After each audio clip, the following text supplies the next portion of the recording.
அடுத்த ஆண்டு வெயில் காலத்திற்கான மின்சார முன்னேற்பாடுகள் முழுமையாக செய்யப்பட்டுள்ளது என்றும் மின் கட்டண உயர்வு இல்லாமல் சேவைகள் வழங்கப்படுகின்றன என்றும் மின்வாரிய தலைவர் டாக்டர் ராதாகிருஷ்ணன் தெரிவித்தார்.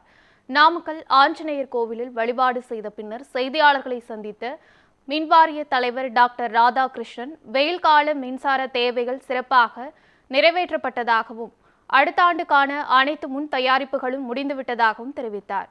மாநிலம் முழுவதும் 2000க்கும் மேற்பட்ட எலக்ட்ரிக் வாகன சார்ஜிங் மையங்கள் அமைக்கப்பட்டுள்ளன. நாமக்கலில் மட்டும் 20 இடங்கள் அமைக்கப்பட்டுள்ளதாக தெரிவித்தார்.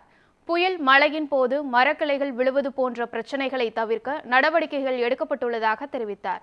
மேலும் நுகர்வோர் குறைகளை உடனடியாக தீர்க்க உத்தரவிடப்பட்டுள்ளதாகவும் மின்வாரியம் ஆண்டுதோறும் ரூபாய் 25,000 கோடி வருவாய் திரட்டுவதாகவும் அவர் கூறினார். மின்சாரத்தை பொறுத்த வரைக்கும் இந்த ஆண்டு நம்ம வெயில் காலத்தில் எந்த பற்றாக்குறை இல்லாமல் நம்ம சமாளித்தோம்.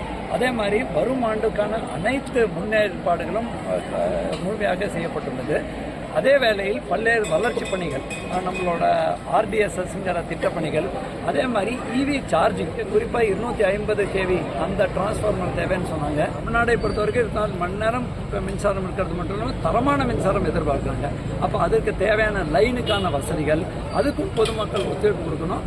அதே மாதிரி எந்த ஒரு மின்சார சார்ந்த பணிகள் எடுத்தாலும் பவருக்கு அதிகமாக நம்ம பிளக்கை போட்டுறக்கூடாது. அந்த மாதிரி உள்ள எளிமையான பாதுகாப்பு வழிமுறைகளும் பொதுமக்களுக்கு துண்டு பிரசுரம் பண்ணணும்னு சொல்லு.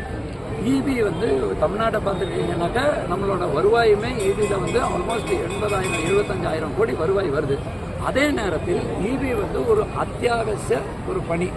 உலக அளவில் எல்லா நிறுவனங்களும் முதலீட்டுக்காக கடன் பெறுறாங்க. வெயில் காலத்தில் ஏற்படக்கூடிய மின்சார பற்றாக்குறை வாங்குவ இப்போ மார்க்கெட்டில் கிடைக்கிறது கூடுதல் விலை இல்லாமல் நியாயமான விலைக்கு 5 ஆண்டு பல ஆண்டு கால ஒப்பந்தம் மூலமாக அதுலேயும் நம்ம செலவைக்கிறோம்.